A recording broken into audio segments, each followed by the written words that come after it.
City made a mistake by selling Cole Palmer.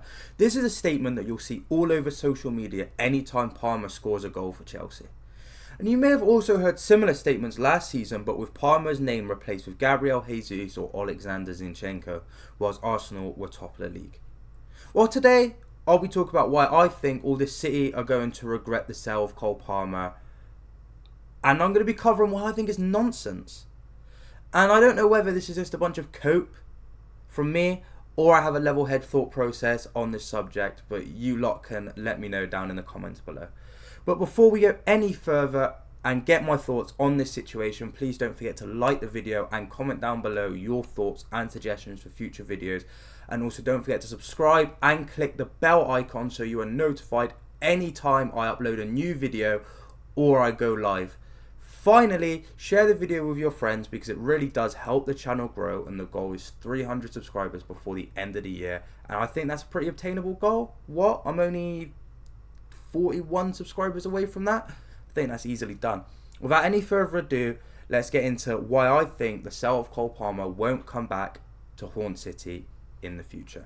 There are many different ways that I could approach this topic, but first, let's look at Cole's role at Chelsea. What sort of figure is he?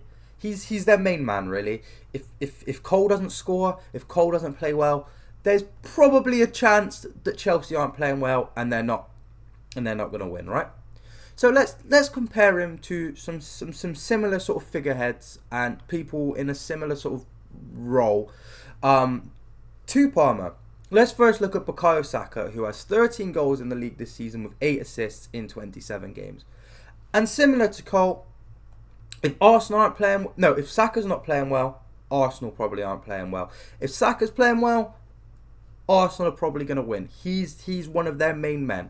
He's one of, I'd probably say, 2 players in an attacking role that if he's playing well and he's cooking, Arsenal probably are going to win. They probably won't be stopped.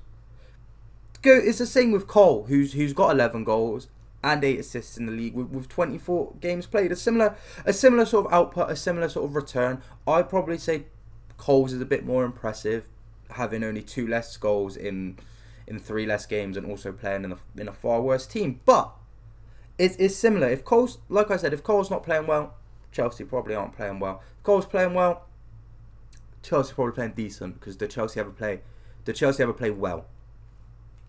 What they do against us, apparently, but in the other games in the season, apart from the 2 fixtures against City, do they ever play well?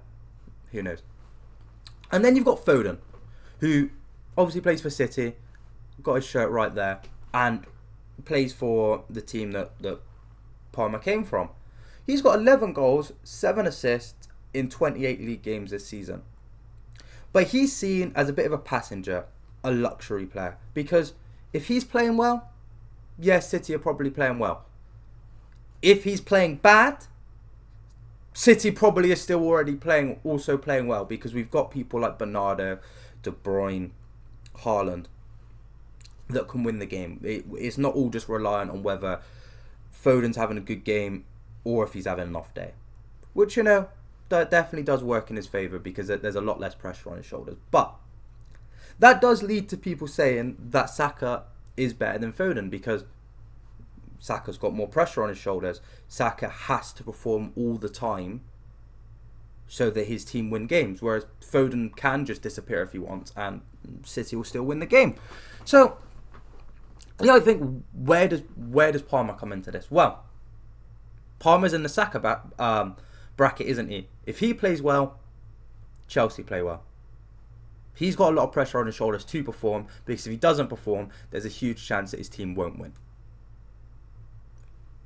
A lot of responsibility, and he's performing well under that pressure, which is to be admired, especially in your first proper season in the Premier League. But if he stayed at City, like people suggest, he would be playing the Foden role, but he'd be getting a lot less game time. He wouldn't be on penalties like he is at Chelsea, so his numbers would definitely deteriorate because he'd be playing the Oscar Bob role. He'd be doing what Oscar Bob does now. He'd be playing those sort of minutes in those sort of games with the only The only big thing that Oscar Bob has done this season, and this is obviously not knocking the kid, I rate Oscar Bob very highly, is obviously his last minute winner against Newcastle. It's the only time where he's had to step up and win City the game. And I'm, again, not saying he's played bad in the rest of his performances, but I'm just saying he doesn't have a lot of responsibility. There's not much pressure on him. He's basically allowed to go out there and enjoy himself when he plays football. And that is what Palmer would be doing. Although he scored big goals for City this season, obviously he scored in the Community Shield, but unfortunately we went on to lose in penalties. And he scored the equaliser in the Super Cup, which we went on to win in penalties. But he still wouldn't be getting excessive minutes for City.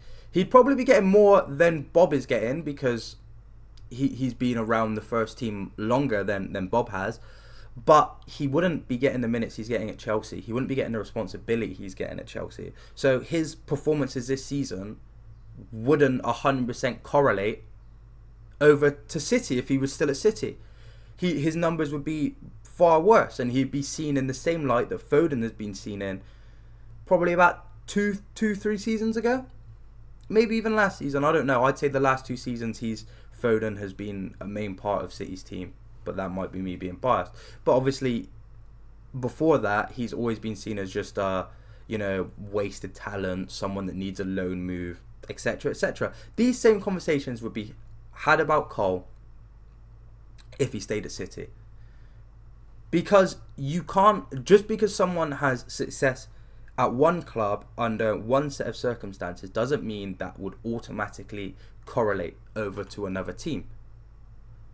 And this is why I don't really understand why everybody feels the need that any time a big team sells a player, there's they're going to regret this, or why did they sell this player?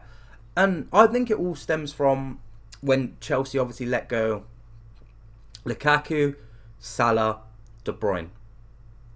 Big players that went on to do great things after not looking too great at Chelsea. And everyone says, how could Chelsea let these players go? De Bruyne's a world beater, Salah's a world beater, Lukaku blows hot and cold. But it's like the context of these performances has to be studied, really, because people obviously just like to say, I'm ahead of the curve, or guys, I told you so. So they always like to hop on these trains of going, this club's gonna miss X, Y, and Z player because look how they're playing here. Prime example, last season Lacazette was he joint top goal scorer, or was he second top goal scorer in Ligue 1, going blow for blow with Mbappe and for the golden boot. And everyone's like, but look at him play. Look at his performances now. Like, maybe Arsenal shouldn't have let him go. Maybe they'd have won the league if he was still at Arsenal. But the context of his performances for Lyon wouldn't correlate to the same performances and the same opportunities that he'd be getting at Arsenal. Things would be completely different opposition, different play styles, etc., etc. The situation is not the same. It's not all just black and white. It's not all just Haaland scored 50 goals, 50 or however many goals for City last season. He would go put him in the United team and he'd do the same. Things aren't that black and white. Teams play different styles of football. I don't have to tell you that. So again, with Jesus and Zinchenko last season, like I said, that was a big talking point last season. People have now found out that Jesus and Zinchenko aren't the players that they were seen to be when they first joined Arsenal, and that there is a clear reason as to why they were moved on from City, because Arsenal fans are now calling for the same things to be done at their club, because although they're good players, they're not elite players that can carry you to trophies. They took Arsenal up a level, but they've probably reached their ceiling as where they'll go in that squad, and if they want to reach higher levels, they would need to improve on those positions and bring in different players, and that's okay, because not everything has to be, not every decision and every sale has to be seen that deeply of, this team's going to regret this. this team's going to regret that. Oh, why did they do this? Why didn't they do that? Because if I'm being totally honest, when I look at sales that City have made, I can only think of 2 in recent years where I think, wow, we're going to regret this. And that's not renewing Gundogan's contract, and that's selling Lavia to Southampton. They're the 2 where I look at and I think, yeah, we're going to regret doing this. Why did we do this? But other than that, I don't really see that with any of our other transfers, whether that be the first team players like Zinchenko, Sterling, Jesus, Laporte, or whether it be the academy players like Palmer, Bazunu, Trafford, etc. I don't see it.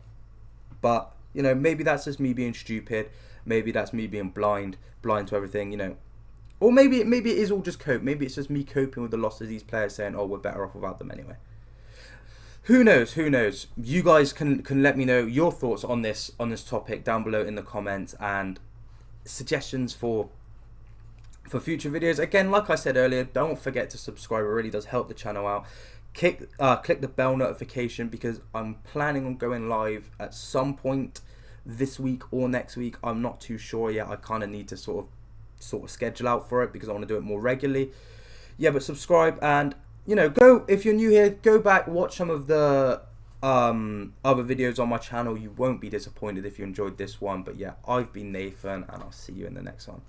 Shut down cases, they belly dots to the can't see faces, chasing the bad guy chase it. You don't wanna be the one like Ace and like GTA trying to turn them out wasted. Aye, tell a bad bitch come break it, body come mad, come shake it, then get back to the basics, bro, done shut down cases, they belly dots to the